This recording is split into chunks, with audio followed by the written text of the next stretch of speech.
All right, let's kick off another deep dive. Today, we're tackling the world of personal data privacy. Oh, yeah, it's a big one. It is, and we've got a ton of interesting stuff to dig into. Research, surveys, and even a look at a privacy-focused browser called Arc. You Oh, know that thing where everyone says they care about privacy, but then clicks agree on those endless terms and conditions without even thinking? yep. Guilty as charged. Haha, same here. Well, today we're going to figure out what's going on there. What is this privacy paradox all about? Well, it's not just a feeling.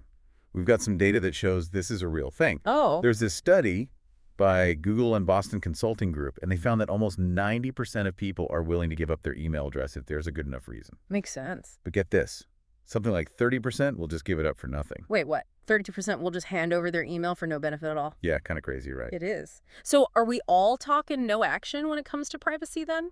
Well, a 2023 Pew Research Center survey found that most people really don't get how companies are using their data. Hmm. And a lot of people just click agree on privacy policies without even reading them. Yeah, I've definitely done that. But why do we do this? Well, there's a lot going on there.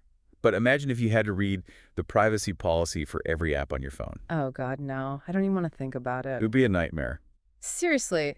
Anyway, how could we possibly keep up? The Norwegian Consumer Council actually did an experiment. They live streamed people reading privacy policies from 33 different apps Oh, wow. How long did that take? over 31 hours. 31 hours. So even if someone wanted to read every privacy policy, no one has time for that. Exactly. It's Yeah. just not practical. I guess not.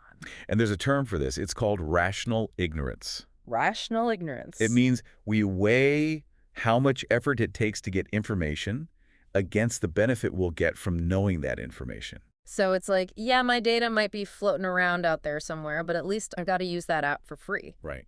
But does that free app outweigh the risk, though? Well, there's another thing called delay discounting. We tend to downplay risks that might happen in the future, like a data breach, Oh, I see. especially when there's a reward right in front of us. So like that discount we get for signing up. Exactly. So we're all about instant gratification. Pretty much. It's funny because we do that in other areas of life too, putting off going to the doctor, skipping the gym.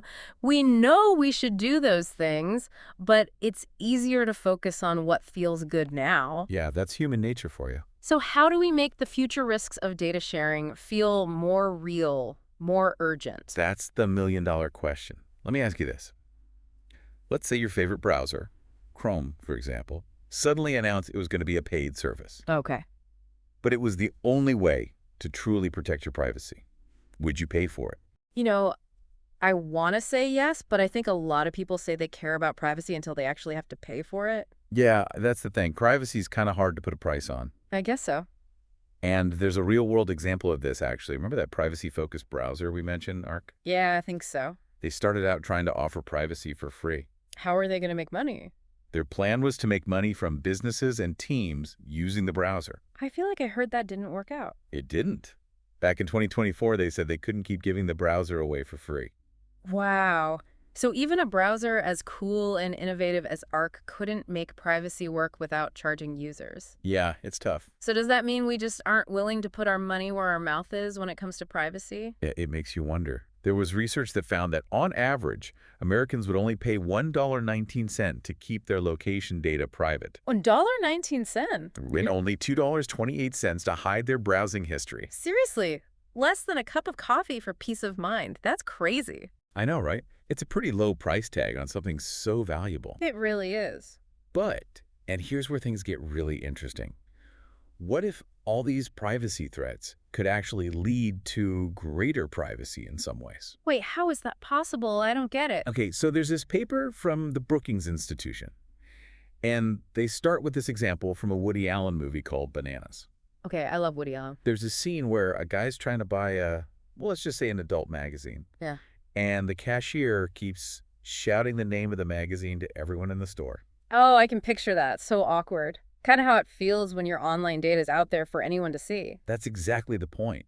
But the paper argues that technology, while it can definitely hurt our privacy, also gives us access to information and lets us do things anonymously in ways we never could before. Okay, I think I see where you're going with this. So it can work both ways. Exactly. The double-edged sword. Think about things like online shopping. Or anonymous forums where you can talk about sensitive topics.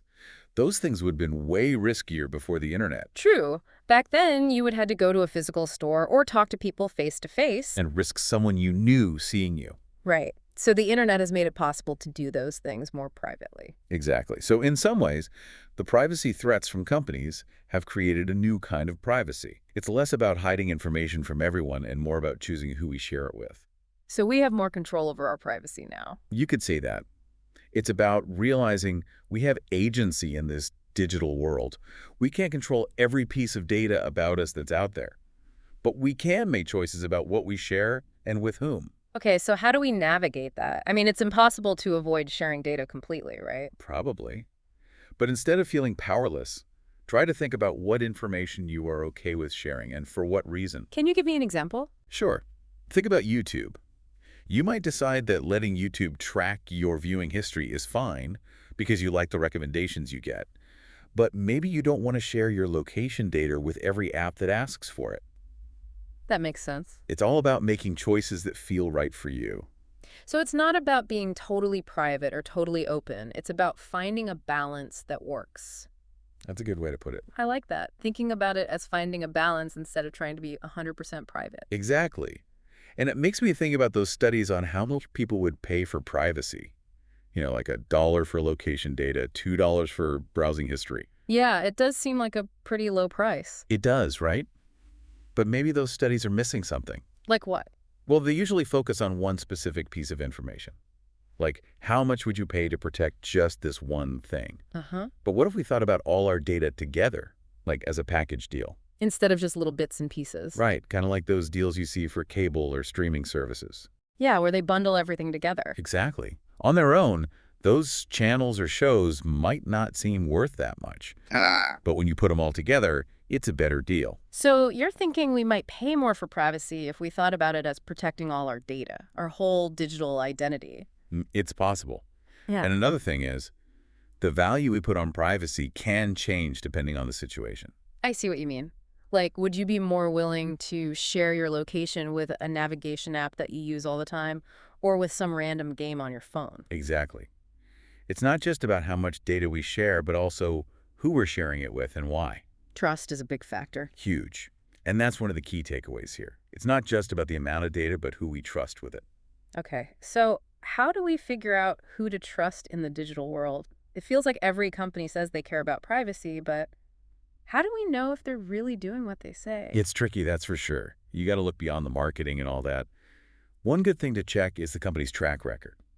Have they had any data breaches or privacy problems in the past? Yeah, that would be a big red flag. Totally. Yeah. And you can always look at their privacy policies, too. Yeah. I know we talked about how long and confusing they can be, but they can give you clues about what the company does with your data. Okay, so what should we be looking for in those policies? Pay attention to what kind of data they collect, how they use it, and if they share it with anyone else. So we should be doing our homework, basically, making sure the company is legit. Yeah. Oh. It's worth putting in a little effort to find out which companies are actually trying to protect our data. Are there any resources that can help us with all this? It can be hard to know where to even start. Oh, for sure. There are some great organizations that focus on data privacy, like the Electronic Frontier Foundation, or EFF. I've heard of them. They're a nonprofit, Mm-hmm. and they've got tons of helpful stuff on their website, like guides for understanding privacy policies and tips for protecting yourself online. Okay, that sounds really helpful. There's also the Privacy Rights Clearinghouse. They have lots of practical advice for consumers. I'll check that out, too. And if you want to get into the more technical side of things, there's the Tor project. They created the Tor browser, which lets you browse the internet anonymously. Cool. So there are definitely tools and resources out there to help us take back control of our privacy. I'm starting to feel a little more optimistic about all this. That's great. And remember, you don't have to become a privacy expert overnight. Even small things can make a difference, like changing your privacy settings on social media or using a password manager. It all adds up. But here's a thought. We've been talking about how valuable our personal data is. Some people call it the new oil of the digital economy. Could we actually benefit from sharing our data instead of just letting companies profit from it? Now, that's a great question. And it's something that a lot of people are trying to figure out. Some experts think we should have more ownership and control over our data, and that we should get paid for sharing it. Interesting. So instead of just being passive, we'd become active participants in the data economy. That's the idea. There are a few different approaches people are looking at. One is data cooperatives, where people pool their data together and then negotiate with companies. Kind of like a data union. Yeah, like that. Yeah. Another idea is personal data stores. These would be secure places where you could store your data, Mm. and you could choose which companies or researchers you wanted to share it with and what they could use it for. So we'd have our own data vaults, and we'd get to decide who gets access. Exactly. And there are even startups exploring this idea of data dividends. Data dividends. Yeah, where companies would actually pay people a share of the money they make from using their data. Wow, so we'd get paid just for being online? That sounds amazing. But how would they even figure out how much to pay each person? That's one of the big questions. And who gets to set the rules for all this? Yeah, there are definitely some challenges to work out. For sure.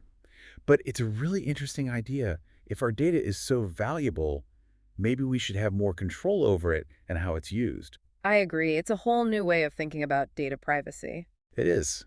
And it's exciting Sure. to think about the possibilities. Definitely. So we've covered a lot of ground in this deep dive, lots of things to think about. Before we wrap up, is there one big takeaway you want our listeners to remember? It's amazing to me, how the same things that can be a threat to our privacy can also be a way to take control. Like, the internet gives us access to all this information and opportunities, stuff we couldn't even imagine just a few decades ago. Yeah, it's really connected us all. It has. So as we try to figure out this whole data privacy thing, it's important to remember that technology isn't good or bad on its own. It's just a tool. And it's up to us how we use it. So it comes down to a choice. Do we let technology control us? Or do we use it to create a better future? One where privacy is valued and respected? That's the big question, isn't it? It is. Well, thanks so much for joining us for this deep dive. It's been an awesome conversation. My pleasure. And to our listeners, we hope you've enjoyed this exploration of the privacy paradox. It's not about being totally pro-privacy or anti-privacy. It's about understanding the issues and making choices that feel right for you. In a world where our data is so valuable, maybe the best thing we can do is ask ourselves, how can we use what we know to create a digital future where privacy matters? That's something for all of us to think about. Until next time, stay curious and stay in control of your data.